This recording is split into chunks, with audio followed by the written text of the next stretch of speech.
بسم اللہ الرحمن الرحیم۔ روایات کے مطابق غزوہ احد کے بعد عزل اور کارا قبائل کے کچھ لوگ رسول اللہ صلی اللہ علیہ وآلہ وسلم کے پاس آئے اور درخواست کی کہ اے اللہ کے رسول، ہمارے ہاں اسلام کا چرچا ہے لیکن دین سکھانے والا کوئی نہیں، چنانچہ آپ ہمیں دین سکھانے اور قرآن پڑھانے کے لیے کچھ لوگوں کو بھیج دیں۔ نبی کریم صلی اللہ علیہ وآلہ وسلم نے ان کی درخواست سن کر اپنے 10 صحابہ کرام کو سیدنا عاصم رضی اللہ تعالیٰ عنہ کی امارت میں روانہ فرمایا۔ جب یہ لوگ رجیح کے مقام پر پہنچے تو ان لوگوں نے غداری کی اور قبیلہ حزیل کی ایک شاخ بنو لحیان کو ان پر چڑھا لائے۔ ان کے تقریباً 100 تیر اندازوں نے انہیں ایک ٹیلے پر گھیر لیا، پھر انہیں یہ عہد و پیمان دیا کہ اگر وہ لڑے بغیر نیچے اتر آئیں تو انہیں قتل نہیں کریں گے۔ ان کی بات سن کر سیدنا عثمان رضی اللہ تعالیٰ عنہ نے اترنے سے انکار کر دیا اور اپنے ساتھیوں کے ساتھ مل کر جنگ شروع کر دی۔ اس طرح اس جنگ میں 7 صحابہ شہید ہو گئے، 3 باقی رہ گئے۔ کفار نے پھر وہی عہد دیا، چنانچہ وہ تینوں ٹیلے سے اتر آئے، مگر کفار نے بد عہدی کی اور انہیں باندھ لیا۔ اس پر ان میں سے ایک نے کہا، یہ تم لوگوں کی پہلی بد عہدی ہے، میں تم لوگوں کے ساتھ نہیں جاؤں گا۔ کفار نے انہیں قتل کر دیا اور باقی 2 کو مکہ لے گئے۔ مکہ لے جا کر ان دونوں کو بیچ دیا۔ یہ دونوں خبیب بن عدی اور زید بن دسنہ تھے۔ سیدنا خبیب نے بدر میں حارث بن عامر بن نوفل کو قتل کیا تھا، لہٰذا انہیں کچھ عرصہ قید میں رکھ کر تنعیم لے جایا گیا اور قتل کر دیا گیا۔ انہوں نے قتل سے پہلے 2 رکعت نماز ادا کی اور ان پر بد دعا کی، پھر چند اشعار پڑھے۔ ان میں سے 2 کا ترجمہ یہ ہے: میں مسلمان مارا جاؤں تو مجھے کچھ پرواہ نہیں کہ اللہ کی راہ میں کس پہلو پر قتل ہوتا ہوں، اور یہ تو اللہ کی ذات کے لیے، اور اگر وہ چاہے تو بوٹی بوٹی کیے ہوئے اعضاء کو جوڑ دے، برکت عطا کر دے۔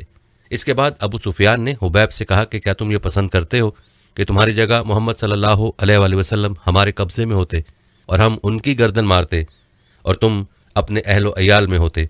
جواب میں انہوں نے فرمایا کہ اللہ کی قسم، مجھے تو یہ بھی گوارا نہیں کہ میں اپنے اہل و عیال میں ہوتا اور اس کے بدلے محمد صلی اللہ علیہ وآلہ وسلم کو کوئی کانٹا چبھ جاتا اور وہ آپ کو تکلیف دیتا، یعنی میں تو اپنی جان کے بدلے میں انہیں ایک کانٹا چبھنے تک کی تکلیف دینا بھی گوارا نہیں کرتا۔ اور پھر اچانک حارث بن عامر کے بیٹے نے انہیں باپ کے بدلے میں قتل کر دیا۔ اب رہ گئے زید بن دسنہ، تو انہوں نے غزوہ بدر میں امیہ بن محدث کو قتل کیا تھا، چنانچہ انہیں اس کے بیٹے صفوان بن امیہ نے خرید کر قتل کر دیا۔ بعض کتب میں یوں ہے کہ یہ گفتگو ابو سفیان اور خبیب رضی اللہ تعالیٰ عنہ کے درمیان نہیں ہوئی تھی، بلکہ زید بن دسنہ سے ہوئی تھی۔ سیدنا عاصم کی شہادت کے بعد قریش نے ان کا سر کاٹ کر لانے کے لیے اپنے کچھ لوگوں کو بھیجا۔ جب یہ لوگ ان کی لاش کے پاس پہنچے تو اللہ نے ان کی حفاظت کے لیے بھیڑوں کا ایک جھنڈ بھیجا۔ ان بھیڑوں نے کفار کو ان کے نزدیک بھی نہیں پھٹکنے دیا۔ دراصل سیدنا عاصم رضی اللہ تعالیٰ عنہ نے شہادت سے پہلے یہ دعا کی تھی کہ اے اللہ، یہ کفار میری لاش کو نہ چھونے پائیں۔ سو اللہ نے ان کی دعا قبول فرمائی اور ان کی حفاظت کے لیے بھیڑوں کے جھنڈ کو بھیجا۔ سیدنا عمر رضی اللہ تعالیٰ عنہ کو اس واقعے کی خبر ہوئی تو فرمایا کرتے تھے کہ اللہ مومن بندے کی حفاظت اس کی وفات کے بعد بھی کرتا ہے جیسے کہ اس کی زندگی میں کرتا ہے۔ انہی دنوں اس قسم کا واقعہ بئر معونہ میں پیش آیا۔ یہ واقعہ رجی والے واقعے سے کہیں زیادہ المناک تھا۔ ابو برا عامر بن مالک مدینہ منورہ اور خدمت نبی صلی اللہ علیہ وآلہ وسلم میں حاضر ہوا۔ یہ ملائب الاسنہ کے لقب سے مشہور تھا، اس کا مطلب ہے نیزوں سے کھیلنے والا۔ آپ صلی اللہ علیہ وآلہ وسلم نے اسے اسلام کی دعوت دی، لیکن اس نے اسلام قبول نہ کیا، لیکن دوری بھی اختیار نہ کی، اور یہ امید ظاہر کی کہ اگر اہل نجد کے پاس آدمی بھیج دیے جائیں تو اسلام قبول کر لیں گے۔ اس نے بھی یہ کہا کہ آپ صلی اللہ علیہ وآلہ وسلم جن لوگوں کو بھیجیں گے وہ میری پناہ میں ہوں گے۔ چنانچہ رسول اللہ صلی اللہ علیہ وآلہ وسلم نے 70 صحابہ کی جماعت اس کے ساتھ روانہ کر دی۔ یہ 70 کے 70 قرآن کے حافظ اور قاری تھے۔ انہوں نے بئر معونہ پر پڑاؤ ڈالا۔ سیدنا حرام بن ملحان رسول اللہ صلی اللہ علیہ وآلہ وسلم کا خط لے کر قبیلے کے سردار اللہ کے دشمن عامر بن طفیل کے پاس گئے۔ اس نے خط پڑھنے کی بجائے اپنے ایک آدمی کو اشارہ کیا کہ آپ کو قتل کر دیا جائے۔ اس نے کمر کی طرف سے نیزے کا وار کیا، نیزہ آر پار ہو گیا۔ وہ یہ کہتے ہوئے گرے کہ رب کعبہ کی قسم میں کامیاب ہو گیا۔ پھر اس نے فوراً باقی صحابہ کرام پر حملہ کرنے کے لیے بنو عامر کو آواز دی۔ وہ اس لیے نہ آئے کہ ابو برا عامر بن مالک نے مسلمانوں کو پناہ دی تھی۔ انہوں نے اس کی آواز پر کان نہ دھرے، چنانچہ اس نے بنو سلیم کو آواز دی۔ بنو سلیم اور اس کے چند شاخوں رال، زکوان اور اسیہ نے آ کر صحابہ کرام کا محاصرہ کر لیا اور سب کو شہید کر ڈالا۔ صرف کعب بن زید اور عمرو بن امیہ زمری بچ گئے۔ کعب بن زید تو زخمی تھے، ان لوگوں نے انہیں مردہ خیال کیا، چنانچہ انہیں بعد میں شہداء کے درمیان میں سے اٹھا لیا گیا۔ وہ زندہ رہے اور غزوہ خندق میں شہید ہو گئے۔ उमरू बिन उमैया ज़मरी मुस्लिम बिन अकबा के साथ ऊँट चराने के लिए गए हुए थे। उन्होंने पड़ाव की जगह पर परिंदों को मंडलाते देखा तो भांप गए कि कुछ आन्या हो गया है। फौरन वहां पहुंचे। हालात देखकर मुस्लिम बिन अकबा ने उन दुश्मनों से लड़कर शहीद होने का फैसला किया। चुनाचे उनसे लड़े और लड़ते लड़ते शहीद हो गए। अमरू बिन उमैया को कैद कर लिया गया। जब आमिर बिन तुफैल को बताया कि उनका ताल्लुक कबीला मजर से है तो आमिर ने उनकी पेशानी के बाल कटवा कर उन्हें अपनी माँ की तरफ से आज़ाद कर दिया। उसकी माँ ने गर्दन आज़ाद करने की मन्नत मानी थी। अमरू बिन उमैया मदीना मुनव्वरा की तरफ रवाना हुए। रास्ते में करकरा नामी एक मकाम पर पहुंचे तो बनु कलाब के 2 आदमी मिले। अमरू बिन उमैया ने उन्हें दुश्मन के आदमी ख्याल किया और कत्ल कर दिया। हालांकि उनके पास रसूलुल्लाह सल्लल्लाहु अलैहि वसल्लम की तरफ से अहद मौजूद था। चुनाचे जब ये मदीना मुनव्वरा पहुंचे और इस वाक़े की इतला दी तो रसूलुल्लाह सल्लल्लाहु अलैहि वसल्लम ने फरमाया, तुमने 2 ऐसे आदमियों को कत्ल किया है जिनकी दय्यत मुझे देना होगी। अल्लाह के रसूल सल्लल्लाहु अलैहि वसल्लम को वाक़े रजी और बेर माउना से बहुत रंज पहुंचा। ये दोनों एक हादसे एक ही महीने यानी सफ़र 4 हिजरी में पेश आए थे और कहा जाता है कि दोनों हादसों की खबर आप सल्लल्लाहु अलैहि वसल्लम को एक ही रात पहुंची थी। आप सल्लल्लाहु अलैहि वसल्लम ने उन कातलों पर 30 दिन तक नमाज फजर में बद्दुआ फरमाई। यहाँ तक कि अल्लाह ताला ने उन शहदा की तरफ से ये पैगाम नाजिल किया, हमारी कौम को हमारी तरफ से ये बात पहुँचा दें कि हम अपने रब से मिले तो वह हमसे राज़ी है और हम उससे राज़ी हैं। उसके बाद आप सल्लल्लाहु अलैहि वसल्लम ने गम तर्क कर दिया। उमर बिन उमैया ज़मरी ने जब वापस आकर बनु कलाब के 2 आदमियों के कत्ल की इतला दी तो रसूलुल्लाह सल्लल्लाहु अलैहि वसल्लम ने चंद सहाबा कराम के साथ बनु नुज़ैर के पास तशरीफ़ ले गए ताकि मुआहदे के मुताबिक दोनों मकतूलिन की दय्यत में मदद कर दें। उन्होंने आप सल्लल्लाहु अलैहि वसल्लम से कहा, अबुल कासिम, हम ऐसा ही करेंगे, आप तशरीफ़ रखिए, हम आपकी ज़रूरत पूरी किए देते हैं। उन लोगों ने आप सल्लल्लाहु अलैहि वसल्लम को एक दीवार के नीचे बिठाया। आप सल्लल्लाहु अलैहि वसल्लम दीवार से टेक लगाकर बैठ गए। उधर यहूद जमा हुए, उन पर शैतान सवार था। उन्होंने बाहम मशवरा किया और कहा कि हम में से कौन है जिस भारी पत्थर को ऊपर ले जाकर आप सल्लल्लाहु अलैहि वसल्लम के सर पर गिरा दे। इस पर एक बदबख्त तरीन यहूदी उमर बिन जहश उठा और उसने कहा कि ये काम मैं करूँगा। फिर उसने पत्थर उठाया और उसे ऊपर की तरफ ले चला। उधर जिब्रील इस्लाम ने आकर नबी करीम सल्लल्लाहु अलैहि वसल्लम को उनके इरादे की खबर दी। चुनाचे आप सल्लल्लाहु अलैहि वसल्लम तेज़ी से उठे और मदीना मुनव्वरा चले आए। बाद में सहाबा कराम भी आपसे आ मिले। आपने उन्हें साजिश से आगाह फरमाया। इस वाक़े पर नबी करीम सल्लल्लाहु अलैहि वसल्लम ने मोहम्मद बिन मुस्लिमा को बनु नुज़ैर के पास भेजा। उनके ज़रिए से आप सल्लल्लाहु अलैहि वसल्लम ने यहूद को पैगाम दिया कि तुम लोग मदीने से निकल जाओ, अब तुम यहाँ नहीं रह सकते, तुम्हें 10 दिन की मोहलत है, उसके बाद जो यहाँ नज़र आया उसकी गर्दन मार दी जाएगी। रसूलुल्लाह सल्लल्लाहु अलैहि वसल्लम के इस फरमान पर यहूदियों ने वहाँ से चलने की तैयारी शुरू कर दी। लेकिन दोस्तों, इस दौरान में रईसल मुनाफिकीन अब्दुल्ला बिन अबी ने उन्हें कहला भेजा कि डट जाओ और यहाँ से निकलने से इनकार कर दो। मेरे साथ 2000 जंगजू हैं, वो तुम्हारे साथ तुम्हारे किलों में दाखिल होंगे और तुम्हारी हिफाजत की खातिर जान दे देंगे, और बनु कुरैज़ा और बनु गतफ़ान भी तुम्हारी मदद करेंगे। उसका पैगाम सुनकर यहूद ने अपने अंदर कुव्वत और मजबूती महसूस की और रसूलुल्लाह सल्लल्लाहु अलैहि वसल्लम से कहला भेजा कि हम यहाँ से नहीं जाएंगे, आप जो कर सकते हैं कर लें। ये सुनकर रसूलुल्लाह सल्लल्लाहु अलैहि वसल्लम ने कहा, अल्लाहु अकबर। सहाबा कराम रज़ियल्लाहु तआला अन्हुम ने मिलकर कहा, अल्लाहु अकबर। नबी करीम सल्लल्लाहु अलैहि वसल्लम ने मदीना का इंतज़ाम सैयदना इब्ने उम्मे मकतूम को सौंपा और झंडा सैयदना अली के हवाले करके बनु नुज़ैर के इलाके का रुख किया। वहाँ पहुँचकर उनका मुहासरा कर लिया। उन्होंने भी कलों और गढ़ियों में पनाह ले ली और इस्लामी लश्कर पर तीर और पत्थर बरसाने लगे। नबी करीम सल्लल्लाहु अलैहि वसल्लम ने देखा कि खजूर के दरख्त और बागात उनके लिए ढाल बने हुए। चुनाचे आप सल्लल्लाहु अलैहि वसल्लम ने उन्हें काट डालने और जलाने का हुक्म दिया। इस अमल से यहूदियों के हौसले पस्त हो गए और अल्लाह ताला ने उनके दिलों पर मुसलमानों का रौब तारी कर दिया। चुनाचे 6 रोज़ बाद, ये एक दूसरी रिवायत के मुताबिक 15 रोज़ बाद, उन्होंने इस शर्त पर हथियार डाल दिए कि वो मदीना मुनव्वरा से जला वतन हो जाएंगे। इस मौका पर बनु कुरैज़ा भी उनसे अलग थलग रहे। मुनाफिकीन के सरदार और उनके हरीफों ने भी वादा खिलाफी की और उनकी मदद को ना आए। रसूलुल्लाह सल्लल्लाहु अलैहि वसल्लम ने उन्हें इजाज़त दी कि वो हथियारों के सिवा जो साजो सामान चाहें ले जा सकते हैं। चुनाचे उनसे जो कुछ हो सका ले गए, यहाँ तक कि दरवाजे, खिड़कियाँ, खूंटियाँ और छतों की कड़ियाँ तक ले गए। अल्लाह ताला सूरह हशर की आयत नंबर 2 में इस बारे फरमाते हैं, वो अपने हाथों और अहले ईमान के हाथों अपने घर बर्बाद कर रहे थे, बस अहले बसीरत इबरत पकड़ो। دوستو یاد رہے کہ اس جلاوطنی کے بعد ان کی اکثریت اور بڑے لوگوں نے خیبر میں قیام کیا، ان کا ایک چھوٹا سا گروہ ملک شام میں جا بسا۔ رسول اللہ صلی اللہ علیہ وآلہ وسلم نے ان کی زمین مہاجرین اولین میں تقسیم کروا دی، صرف 2 انصاری صحابہ ابو دجانہ اور سہل بن حنیف کو ان کی تنگ دستی کے سبب اس میں سے عطا فرمایا۔ اس کے علاوہ آپ صلی اللہ علیہ وآلہ وسلم اسی میں سے اپنی ازواج مطہرات کے سال بھر کا خرچ نکالتے تھے، اس کے بعد جو کچھ بچتا اسے جہاد کی تیاری اور ہتھیاروں اور گھوڑوں کی خریداری میں صرف فرما دیتے تھے۔ دوستو کہا جاتا ہے کہ آپ صلی اللہ علیہ وآلہ وسلم نے ان کے پاس سے 300 تلواریں بھی پائیں۔ ابو سفیان نے عہد میں اعلان کیا تھا کہ اگلے سال جنگ ہوگی، چنانچہ شعبان 4 ہجری کی آمد پر رسول اللہ صلی اللہ علیہ وآلہ وسلم نے اس کے اعلان کے مطابق بدر کا رخ کیا اور وہاں ٹھہر کر ابو سفیان کا انتظار کرتے رہے۔ آپ صلی اللہ علیہ وآلہ وسلم کے ساتھ 1500 کا لشکر اور 10 گھوڑے تھے۔ جھنڈا سیدنا علی کے ہاتھ میں تھا۔ آپ صلی اللہ علیہ وآلہ وسلم نے مدینہ کا انتظام امام عبداللہ بن رواحہ کے ہاتھوں میں سونپا تھا۔ دوسری طرف ابو سفیان بھی 2000 کا لشکر لے کر روانہ ہوا، جس میں 50 سوار تھے۔ مراح الزہران پہنچ کر مجنہ نام کے چشمے پر پڑاؤ ڈالا، لیکن شروع ہی سے ان پر رعب طاری تھا۔ واپسی کے بہانے سوچنے لگا۔ بالآخر یہاں پہنچ کر اس نے اپنے ساتھیوں سے کہا، جنگ اس وقت مناسب ہوتے جب شادابی ہو اور ہریالی ہو، تاکہ جانور چر سکیں اور تم بھی دودھ پی سکو۔ اس وقت خشک سالی ہے، لہٰذا میں تو واپس جا رہا ہوں، تم بھی واپس چلو۔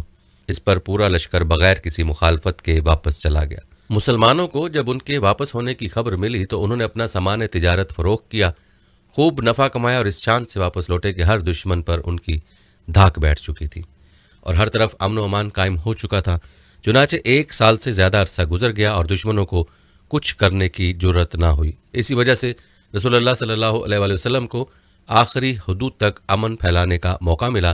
چنانچہ ربیع الاول 5 ہجری کو ڈاکوں کی سرکوبی کے لیے دومت الجندل تشریف لے گئے اور یوں ہر طرف امن و امان قائم ہو گیا۔ بنو نذیر مدینہ منورہ سے نکلنے کو تو نکل گئے، مگر خیبر پہنچ کر انہوں نے اپنی سازشوں کا جال سارے عرب میں پھیلا دیا۔ ان کے رئیسوں نے مکے جا کر قریش کو آمادہ کیا۔ قبیلہ غطفان کو خیبر کی آدھی پیداوار کا لالچ دے کر اپنے ساتھ ملا لیا۔ بنی اسد ان کے حریف تھے، وہ بھی اٹھ کھڑے ہوئے۔ سب ملا کر 10,000 کا لشکر مدینہ منورہ کی طرف روانہ ہوا۔ جب نبی کریم صلی اللہ علیہ وآلہ وسلم کو ان کی چڑھائی کی خبر ملی تو آپ صلی اللہ علیہ وآلہ وسلم نے صحابہ کرام سے مشورہ کیا۔ سیدنا سلمان فارسی نے مشورہ دیا کہ شہر کے 3 اطراف میں دشوار گزار پہاڑ، مکانات اور کھجوروں کے باغات ہیں جو پناہ کا کام دیتے ہیں۔ صرف شمالی سمت کھولیے، اگر وہاں خندق کھود دی جائے تو شہر پر حملہ روکا جا سکتا ہے۔ لہٰذا آپ نے اسی طرف ہرہ شرقیہ اور غربیہ کے درمیان کا سب سے تنگ مقام منتخب کیا جو کم و بیش 1 میل ہے۔ وہاں خندق کھود کر دونوں دروں کو ملا دیا۔ آپ صلی اللہ علیہ وآلہ وسلم نے ہر 10 آدمیوں کو 40 ہاتھ خندق کھودنے کا حکم دیا اور خود بھی خندق کھودنے اور مٹی ڈھونے میں شریک ہو گئے۔ لوگوں نے خندق کھودنے میں بڑی مشقتیں برداشت کیں، بالخصوص سردی اور بھوک کی شدت۔ لوگوں نے رسول اللہ صلی اللہ علیہ وآلہ وسلم سے بھوک کی شکایت کی اور اپنے پیٹوں پر 1 پتھر بندھے دکھائے، تو آپ صلی اللہ علیہ وآلہ وسلم نے انہیں اپنے پیٹ پر 2 پتھر دکھلا دیے۔ خندق کی کھدائی کے دوران بعض نشانیاں بھی دیکھنے میں آئیں۔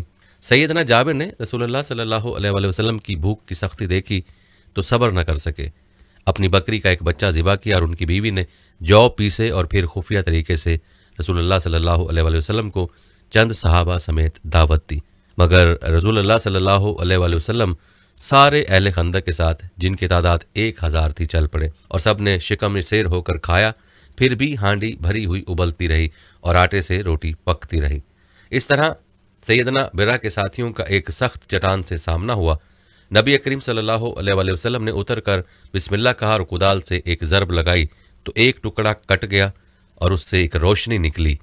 آپ صلی اللہ علیہ وآلہ وسلم نے فرمایا، اللہ اکبر، مجھے شام کی کنجیاں دی گئیں اور اس وقت میں اس کے سرخ محل دیکھ رہا ہوں۔ اس کے بعد آپ صلی اللہ علیہ وآلہ وسلم نے دوسری ضرب لگائی اور فتح فارس کی خوشخبری سنائی، پھر تیسری ضرب لگائی اور فتح یمن کی خوشخبری سنائی اور پوری چٹان کٹ گئی۔ ادھر قریش اور ان کے پیروکار 4000 کا لشکر لے کر آئے۔ ان کے ساتھ 300 گھوڑے اور 1000 اونٹ تھے۔ ان کا سالار ابو سفیان تھا اور جھنڈا عثمان بن طلحہ نے اٹھا رکھا تھا۔ جب یہ لشکر مدینہ کے قریب پہنچا تو خندق دیکھ کر دنگ رہ گیا، چنانچہ انہیں مدینہ منورہ کے باہر پڑاؤ کرنا پڑا۔ ادھر 3000 مسلمان پوری طرح ہوشیار تھے اور خندق کی نگرانی کر رہے تھے۔ دونوں اطراف سے تیر اندازی شروع ہوئی جو کئی دن تک جاری رہی۔ ایک روز مشرکین کے شاہ سواروں کی ایک جماعت نے ایک تنگ مقام سے خندق عبور کر لی۔ उन लोगों में उमर बिन अब्दूद, अकरमा बिन अबू जहल और ज़रार बिन खताब वगैरह शामिल थे। उनके घोड़े अंदर दाखिल होकर चक्कर काटने लगे। ऐसे में सैयदना अली चंद मुसलमानों के साथ निकले और जिस मुकाम से उन्होंने खंदक अबूर की थी उस पर कब्जा कर लिया। इस तरह उन्होंने उन लोगों का वापसी का रास्ता बंद कर दिया। इस पर उमर बिन अब्दूद ने उन्हें मुकाबले के लिए पुकारा, मुकाबले के लिए ललकारा। वो बहुत बहादुर और जालिम था। सैयदना अली ने कोई बात कहकर उसे भड़का दिया। वो घोड़े से उतर आया। अब दोनों ने बढ़ चढ़ कर एक दूसरे पर वार किए। आखिर सैयदना अली ने उसे एक कारी ज़रब लगाई और वो वहीं ढेर हो गया। बाकी मुशरिक बच निकल कर भागने में कामयाब हो गए। भागते वक्त उनकी बदहवासी का आलम यह था कि अकरमा अपना नेज़ा छोड़कर भाग गया। नौफल बिन अब्दुल्ला खंदक में जा गिरा, जिसे मुसलमानों ने कत्ल कर दिया। अब मुशरिकीन ने तीर अंदाजी शुरू कर दी। तीरों के साथ वो पत्थर भी बरसा रहे थे। मुसलमान औरतें एक किले में महफूज थीं। वो किला बनु करीज़ा के पास था। बनु करीज़ा ने जब ये देखा कि मुसलमान हमले की जद में हैं, उधर मैदान खाली है, तो किले पर कब्जे की नीयत से आगे बढ़े। एक यहूदी तो फाटक के पास पहुंच गया। औरतों ने भी उन्हें देख लिया और उनके इरादे को भांप लिया। सैयदना ज़ुबैर रज़ियल्लाहु तआला अन्हु की वालिदा और नबी करीम सल्लल्लाहु अलैहि वसल्लम की फूफी सैयदा सफ़िया रज़ियल्लाहु तआला अन्हा आगे बढ़ीं और उन पर हमला कर दिया। आन की आन में वो ढेर हो गया और उन्होंने उसका सर काटकर मैदान में फेंक दिया। अपने साथी का सर देखकर बनु करेज़ा के लोग ये समझे कि किले में मुसलमानों की फौज मौजूद है, इसलिए आगे बढ़ने से रुक गए और वापस लौट गए। दोस्तों, याद रहे कि ग़ज़वा खंदक शवाल 5 हिजरी में पेश आया था। मुशरिकीन ने तकरीबन 1 माह तक मुसलमानों का मुहासरा जारी रखा। इसका मतलब है कि मुहासरा शवाल में शुरू हुआ और ज़िलक़द में ख़त्म हुआ। इब्न साद का बयान है कि जिस रोज़ रसूलुल्लाह सल्लल्लाहु अलैहि वसल्लम वापस हुए वो बुध का दिन था और ज़िलक़द ख़त्म होने में 7 दिन बाकी थे। इस जंग में दोनों अतराफ के बहुत कम लोग मारे गए, यानी 10 मुशरिकीन और 7 मुसलमान। उनमें से एक तीर साद बिन मुआज़ रज़ियल्लाहु तआला अन्हु को लगा, जिससे उनकी बाजू की बड़ी रग कट गई। उन्होंने अल्लाह से दुआ की कि कुरैश की जंग अगर बाकी है तो उन्हें जिंदा रखे, वरना इसी जख्म को उनकी मौत का सबब बना दे। अलबत्ता दुआ में यह भी कहा कि अल्लाह मुझे मौत न दे, यहाँ तक कि बनु कुरैज़ा से मेरी आंखें ठंडी हो जाएं। कहते हैं कि खंदक की लड़ाई दरअसल जान और माल का नुकसान की नहीं थी, बल्कि ये जंग आसाब की थी। इसमें कोई खूनरेज मार्का पेश नहीं आया, लेकिन फिर भी ये इस्लामी तारीख की एक फैसला कुन जंग थी। इस जंग के नतीजे में मुशरिकीन के हौसले पस्त हो गए और उन पर यह बात वाज़ेह हो गई कि मुसलमानों की एक छोटी सी जमात को, जो मदीना मुनव्वरा में नशोनुमा पा रही थी, ख़त्म नहीं कर सकते। वो क्या, अरब की कोई भी ताकत उन्हें ख़त्म नहीं कर सकती। इस ख्याल की वजह यह थी कि वो खंदक में मुशरिकीन बड़ी ताकत और भारी साजो सामान के साथ आए थे। इससे बड़ी ताकत फराहम करना अरबों के बस की बात नहीं थी। इसलिए रसूलुल्लाह सल्लल्लाहु अलैहि वसल्लम ने अहज़ाब से वापसी पर फरमाया, अब हम उन पर चढ़ाई करेंगे। वो हम पर चढ़ाई नहीं करेंगे, अब हमारा लश्कर उनकी तरफ जाएगा। और रसूलुल्लाह सल्लल्लाहु अलैहि वसल्लम ग़ज़वा खंदक से वापस आकर अभी कपड़े उतार कर हज़रत उम्मे सलमा के घर में गुस्ल करके अभी फारिग ही हुए थे कि जिब्रील अलैहिस्सलाम तशरीफ़ ले आए और बनु कुरैज़ा की तरफ निकलने का हुक्म देकर बोले कि मैं आगे आगे जा रहा हूँ, इन किलों में जलजला बर्पा करूंगा और उनके दिलों में दहशत डाल दूंगा। ये कहकर वो फरिश्तों के साथ रवाना हो गए। उधर रसूलुल्लाह सल्लल्लाहु अलैहि वसल्लम ने मनादी करवा दी कि जो शख्स सुन रहा है और अतात करता है वो असर की नमाज बनु कुरैज़ा में अदा करेगा। और यूं ग़ज़वा खंदक के फ़ौरन बाद ही ग़ज़वा बनु कुरैज़ा की लड़ाई शुरू होती है। ग़ज़वा बनु कुरैज़ा की तफसील हम अगली वीडियो में बयान करेंगे इंशाअल्लाह। याद रहे कि सीरतुन्नबी का सिलसिला चल रहा है। उम्मीद है कि आपको सीरतुन्नबी सल्लल्लाहु अलैहि वसल्लम के हवाले से हमारी ये वीडियोस देखकर फ़ायदा हो रहा होगा। इस बारे में आपकी कोई तजवीज़ हो तो आप हमें कमेंट में बता सकते हैं। अलबत्ता आपसे हमारी ये गुजारिश है कि जाने से पहले हमारी आज की इस वीडियो का शेयर ज़रूर कीजिएगा। दोस्तों, जैसा कि आप जानते हैं कि हमारे यहाँ हर हफ्ते इज्तिमाई दुआ का इनेकाद होता है। इस दुआ में शामिल होने के लिए नीचे कमेंट बॉक्स में अपना नाम लिख दीजिएगा। दोस्तों, हम ये उम्मीद करते हैं कि आपको हमारी आज की वीडियो ज़रूर पसंद आई होगी। अगर आपको हमारी आज की वीडियो पसंद आई है तो सबसे पहले तो इसको लाइक करें और अपनी राय का इजहार कमेंट सेक्शन में लाजमी करें।